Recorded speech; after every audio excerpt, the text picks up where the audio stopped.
Absalom was the most physically flawless man in Israel. I mean, a prince with this legendary hair that was so thick it had to be weighed annually. Yeah, just absolute physical perfection. Exactly. Yet he ended up buried under a desolate, shameful heap of stones in a foreign forest. So how did King David's judicial paralysis and really a staggering 5-year emotional rejection become the psychological trigger that forged this flawless prince into a rebel assassin? And it wasn't just some impulsive family dispute, you know? This was a deeply rooted political conspiracy fueled by a secret genealogical connection. I mean, David's most brilliant advisor, Ahithophel, was actually Bathsheba's grandfather, seeking decades-old vengeance. Right, and when you couple that with the chilling fulfillment of Nathan's dark prophecy right on the palace roof, you realize we are unpacking the ultimate ancient political thriller. Welcome to the debate. Today we are investigating the historical mystery behind the unspoken sin that triggered Absalom's rebellion. Now, I'm arguing that the collapse of David's kingdom was primarily a theological inevitability. Okay. It was the inescapable fallout of David's own unspoken sins. His moral failure with Bathsheba completely paralyzed his ability to act as a righteous judge when his eldest son Amnon raped his daughter Tamar. Right. It creates a massive vacuum. Exactly, a vacuum of justice. And that vacuum was exploited to bring Nathan's prophetic sentence against David to its literal, devastating conclusion. See, I approach this from a very different framework. We don't really need to look at this through the lens of a mystical prophecy when human trauma and brilliant political opportunism explain the mechanics of the rebellion perfectly. You think it's purely political? Well, political and psychological. When you couple that underlying vendetta from Ahithophel with the specific 5-year emotional limbo that David forced upon Absalom, 3 years in exile and 2 years under house arrest without even seeing his father's face, you have the perfect recipe for radicalization. That psychological torture weaponized Absalom's patience. It turned a traumatized brother into a ruthless populist. Well, we have to start with the inciting incident. To understand how this theological reckoning actually begins. We know the grim details from the text of 2 Samuel. Amnon, who is David's oldest son and the heir to the throne, feigns illness to trap his half-sister Tamar in his quarters. Yeah, it's a tough read. It is. He rapes her and then immediately just throws her out into the street. She goes to her brother Absalom's house, tears her royal robes, and puts ashes on her head. The text explicitly notes that word reaches King David. He is furious. Right. But, and this is key, he takes absolutely no judicial action. From a theological perspective, David's hands are tied by his own conscience. He is basically incapacitated by the guilt of his own sexual sin with Bathsheba and, the subsequent murder of her husband, Uriah. Wait, I'm struggling with that interpretation a bit, because if David is this legendary giant slayer, right? The supreme monarch who united the tribes, why does he just freeze? Because of his own hypocrisy. I hear what you're saying about his internal conscience, but a king doesn't just sit on his hands when the crown prince commits a felony assault against his own family. Anger is injustice. How does the most powerful king in the region allow his daughter to live as a, quote, desolate woman in Absalom's house while the perpetrator just walks free? It makes zero logical sense for a ruler to ignore this. You have to look at the mechanics of divine law, though, and David's specific role. David wasn't just a political administrator. His authority as a supreme judge of Israel was fundamentally theological. He knew God had extended him grace for a capital offense. Sure, but how could he hand down a death sentence for a sexual crime when his own hands were stained with the exact same sins? It's like a judge trying to sentence a bank robber while bags of stolen cash are sitting under his own desk. He simply cannot bring himself to swing the gavel. His authority was psychologically blocked. Okay, but let's talk about the real-world fallout of that blocked authority, because the political weight of this inaction is staggering. Think about how institutional trust works today. If a company CEO's favorite son embezzles millions from the business and the board of directors does absolutely nothing, people notice. Exactly. The employees don't just get angry. They lose faith in the entire system of rules. They realize the rules do not apply to the elite. And that is exactly what Absalom was watching happen to Israel's justice system from inside his own home. He watches his sister live in ruin and realizes the state is fundamentally broken. So he goes completely silent. For 2 full years, he doesn't say a single word to Amnon. Well, I wouldn't characterize that silence as mere disillusionment, though. That silence was premeditated murder waiting for a convenient alibi. The theology of retribution is already in motion. After 2 years, Absalom orchestrates this massive sheep-shearing festival at Baal-Hazor. A trap. A concrete trap. He gets Amnon drunk, unguarded, and orders his servants to strike him down. It is a cold-blooded assassination. The other royal sons flee in a panic, and Absalom immediately crosses the border into voluntary exile. He runs to Geshur, which is a kingdom to the north where his maternal grandfather is king. And he stays there for 3 long years. Right. And let's look closely at what happens after those 3 years in Geshur, because this is where the political animal in Absalom is truly forged. Joab, the commander of David's army, uses a wise woman from Tekoa to trick David into permitting Absalom to return to Jerusalem. Yes, a very clever maneuver by Joab. It was. So David concedes, but he issues an unbelievable directive. He says Absalom can return to his house, but he is strictly forbidden to see the king's face. Why? Why would a king bring his son back from exile only to subject him to a 2-year silent treatment in his own city? Because David is attempting an impossible balancing act. He is trying to manage his role as Israel's supreme judge, who, frankly, fundamentally cannot overlook the premeditated assassination of the crown prince, with his role as a grieving father who deeply misses his son. But it doesn't work. It's a messy compromise, sure.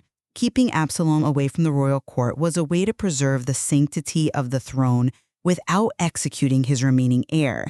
It was a necessary move to uphold the appearance of a law. I just don't buy that as a sustainable compromise for a second. Consider the psychological damage of that specific condition. Absalom is physically home, but emotionally, he is still completely banished.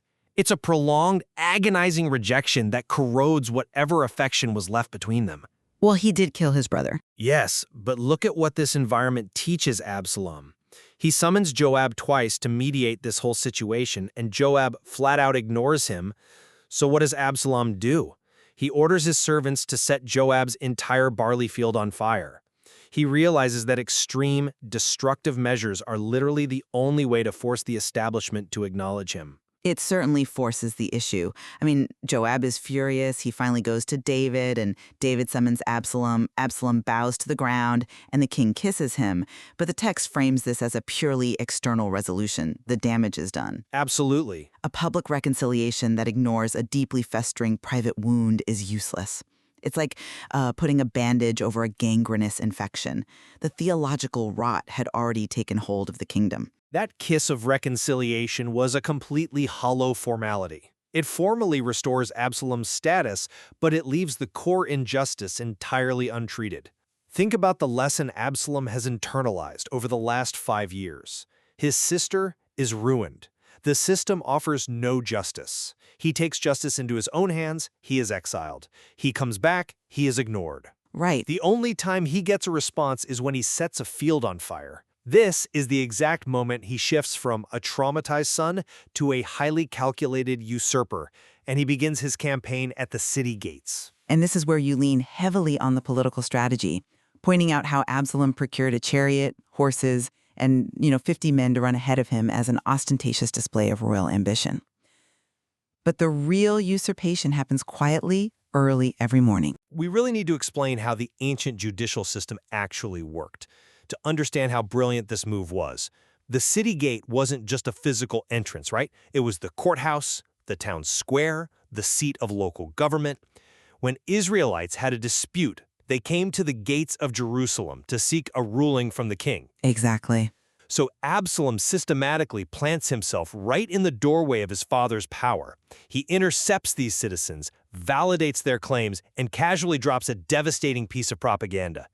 He says something like, "Your claims are good and right, but there is no one deputed by the king to hear you. If only I were judge in the land." He is deliberately weaponizing their unresolved grievances against David. He is draining his father's authority, drop by drop. Whenever someone tries to bow to him, he stops them, reaches out his hand, and embraces them as an equal. The text says he stole the hearts of the men of Israel. It is a flawless masterclass in populism. He makes himself the highly accessible, empathetic alternative to a distant, aging king. Who is bogged down in the complexities of ruling an empire. Right. So, when the time is right, he asks David for permission to go to Hebron, the ancient capital, claiming he needs to fulfill a religious vow. David blesses the trip, completely unaware. Absalom launches the coup from Hebron and secures his most dangerous asset, Ahithophel. Now, Ahithophel's defection is arguably the most critical pivot in the narrative. His counsel was regarded as if someone had consulted the very word of God. But we have to look past the surface-level political betrayal here and examine the historical and genealogical records documented elsewhere in Scripture. If you trace the lineages in 2 Samuel, Ahithophel is the father of Eliam. One of David's elite warriors? Exactly. And Eliam is the father of Bathsheba. Ahithophel is Bathsheba's grandfather. But, are we sure we aren't reading too much into a lineage list? Ahithophel is a seasoned advisor. Backing the winning horse is just what political survivors do, right? Absalom is young, flawlessly beautiful, incredibly popular, and clearly on the rise.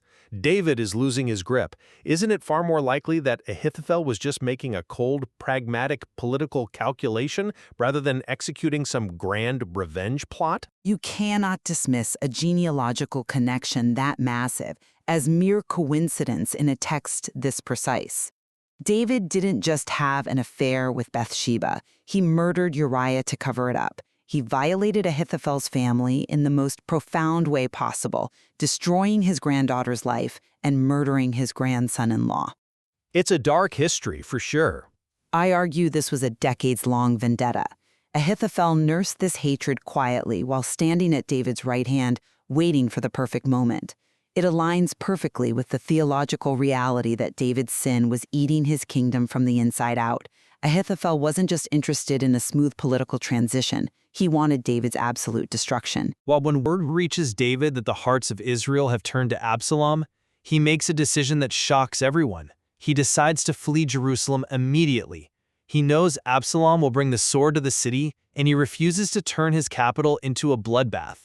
He leaves 10 of his concubines behind to keep the palace, and he walks up the Mount of Olives, weeping, barefoot with his head covered in mourning. And during this flight, David places himself entirely in the hands of divine justice. A man named Shimei comes out throwing stones and cursing David, and when a general offers to kill him, David stops him. He accepts the curses as divine discipline. Meanwhile, Absalom enters Jerusalem completely unopposed, and immediately turns to Ahithophel for advice. The counsel Ahithophel gives is brutal and politically absolute. He tells Absalom to pitch a tent on the roof of the palace and sleep with the 10 concubines David left behind in full view of all Israel. right on the roof. Yes, and to understand the mechanics of this, think of it like a hostile corporate takeover, where the usurping executive doesn't just fire the old CEO but publicly liquidates the former CEO's private assets. In the ancient Near East, taking the royal harem was the ultimate, irreversible declaration that power had changed hands. Ahithophel is forcing Absalom to cross a line of no return, ensuring that the rebel army knows any future reconciliation between father and son is permanently impossible. Exactly. I don't dispute the cultural mechanism of taking the harem, but you are treating this moment as if it's purely a clever political maneuver, ignoring the massive theological weight it carries. Years earlier, on that exact same palace roof where David first saw Bathsheba, the prophet Nathan confronted David and delivered a terrifying sentence from God. The prophecy? Yes. He said, "I will raise up trouble against you from within your own house. I will take your wives before your eyes and give them to another, and he shall lie with your wives in the sight of this son." In the exact instant Absalom pitches that tent on that specific roof, the narrative is showing 2 decades of theological tension collapsing into reality. It is the literal fulfillment of Nathan's prophecy. It is divine judgment coming full circle. Let's consider how historical texts are often compiled. The writers of 2 Samuel had a known historical event, Absalom publicly taking the harem to cement his power, and they framed it as prophecy after the fact to make sense of the chaos. The political utility of the act is what drove Ahithophel's advice. It severed ties permanently. And right after that, Ahithophel offers a second piece of advice. The military strike. Right, a surgical military strike. He asks for 12,000 men to pursue David that very night while David is exhausted and disorganized. He argues that if they strike down only the king, the rest of the people will return to Absalom automatically. It is an impeccable, highly lethal strategy that would have ended the war in hours. It would have worked flawlessly if David hadn't left a spy behind. Before fleeing, David planted his close friend Hushai the Archithite, who presented himself to Absalom as a defector specifically to counteract Ahithophel's advice. When Absalom asks Hushai for his opinion, Hushai delivers a masterclass in psychological manipulation. Because Hushai knows exactly where Absalom's blind spot is, his vanity. Hushai argues that David and his men are fierce, like a bear robbed of her cubs. He warns that David is too experienced to sleep among the regular troops and is likely hiding in a cave. So a night strike is risky. Exactly. He says if Absalom's men attack in the dark and suffer even a minor initial defeat, panic will spread rapidly through the rebel ranks because everyone fears David's legendary reputation. And then Hushai lays the trap. He does. He suggests gathering a massive, overwhelming army from all of Israel as vast as the sand by the sea and having Absalom personally lead this grand force into battle. He offers Absalom the glory of being a conquering hero rather than just an administrator who let an advisor do the dirty work. And Absalom's ego takes the bait. Hook, line, and sinker. He and his men agree that Hushai's counsel is better.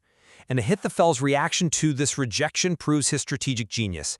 He realizes immediately that this delay has doomed the rebellion. He saddles his donkey, goes back to his hometown, puts his affairs in order, and hangs himself. It's a grim and quiet end for a man who tried to engineer the downfall of God's anointed king. The delay gives Hushai time to smuggle a warning out to David. David crosses the Jordan River and arrives in Mahanaim, where he regroups and divides his army into 3 divisions under Joab, Abishai, and Ittai. And the troops refuse to let David fight, right? Correct. They argue his life is too valuable. But before they march out, David issues a public order that every single soldier hears. He says, "Deal gently for my sake with the young man Absalom." The ensuing battle takes place in the forest of Ephraim. And this isn't a standard open field battle line, where formations determine the victor. The terrain itself is treacherous. Sinkholes, ravines, dense thickets. The text makes this fascinating observation. It says, "The forest devoured more people that day than the sword." 20,000 men die in the absolute chaos of ancient warfare in a thicket. And it's inside that chaotic, treacherous forest that we hit the poetic, theological climax of Absalom's life. He is riding his mule, attempting to flee, when he passes under a massive oak tree. His thick, legendary hair. The source of his pride. Right, the very physical trait that made him the most praised and flawless man in all Israel, the ultimate symbol of his pride. It gets caught firmly in the branches. The mule keeps going, leaving Absalom suspended in the air, hanging between heaven and earth. It is absolute poetic judgment. The very thing he worshipped about himself becomes the instrument of his downfall. See, I look at him hanging in that tree, and I don't just see a symbol of pride. I see the tragic, helpless end of a deeply traumatized son whose unhealed wounds pushed him to destroy his own family. A loyalist soldier actually finds him, but refuses to strike him down, citing David's strict order. But Joab, who operates entirely on ruthless political pragmatism, has no such hesitations about preserving the king's feelings over the security of the state. None at all. And drives them into Absalom's heart while he is still alive in the tree. His armor-bearers finish the job. They throw his body into a large pit in the forest and raise a massive heap of stones over him. A burial of utter shame, which stands in stark contrast to the legacy Absalom desperately wanted to leave behind. Yeah, that monument he built is fascinating. The text notes that Absalom had previously erected a pillar for himself in the King's Valley, claiming he had no son to carry on his name. But 2 Samuel 14 explicitly mentions he had 3 sons and a daughter. Why would a man with 3 sons build a monument claiming he had no heir? Well, while it remains debated among scholars, the most coherent historical explanation is that those 3 sons died very young, before the monument was constructed. It paints a picture of Absalom as a profoundly desperate man. His lineage was already extinct. He was trying to carve his legacy in stone and blood because life had denied him descendants. But instead of that carefully planned monument, his legacy became a hastily piled heap of rocks in a foreign forest. When the messenger finally brings the undeniable truth of Absalom's death to David, the king doesn't celebrate the military victory that just saved his life and secured his throne. He goes up to the chamber over the gate and weeps, crying out, "Oh, my son Absalom, my son Absalom! Would I had died instead of you, O Absalom, my son, my son!" It is one of the most raw, intense portraits of grief in all of ancient literature. A grief so profound, it nearly destroyed the kingdom he had just won back. The victorious soldiers returned to the city in silence, sneaking in like a defeated, ashamed army, because the king was mourning his enemy. Joab actually has to deliver a harsh political rebuke, barging in and threatening David that if he doesn't go out and encourage his troops, not a single man will stay with him. The political machine survives, but the family is completely annihilated. When you look at all of this together, my position remains that this tragedy is fundamentally about the danger of unhealed trauma. A public reconciliation that ignores a private wound will only breed a deeper betrayal. David's hollow kiss without a true restoration was the final spark that ignited the rebellion. Absalom wasn't brought down by a mystical prophecy. He was destroyed by a political machine he tried to hijack to heal his own brokenness. And I maintain that you cannot separate the political mechanisms from the theological reality driving them. Physical perfection, boundless charisma, and sharp political intelligence cannot substitute for character. Absalom had everything: royal lineage, the ability to manipulate crowds, and the sharpest advisor in Israel. Yet none of it saved him from the divine judgment waiting in the branches of that oak tree. As always, we leave the final conclusion to you, the listener. We invite you to explore the historical depths of this material for yourself and see where you land. But as you do, consider the stark image we started with. The prince with no physical flaw, suspended between heaven and earth by the very hair that was his pride, buried under a desolate heap of stones. What truly determines the course of a life is not the flawless exterior that everyone sees, but what is quietly growing in the dark, year after year, while no one is watching.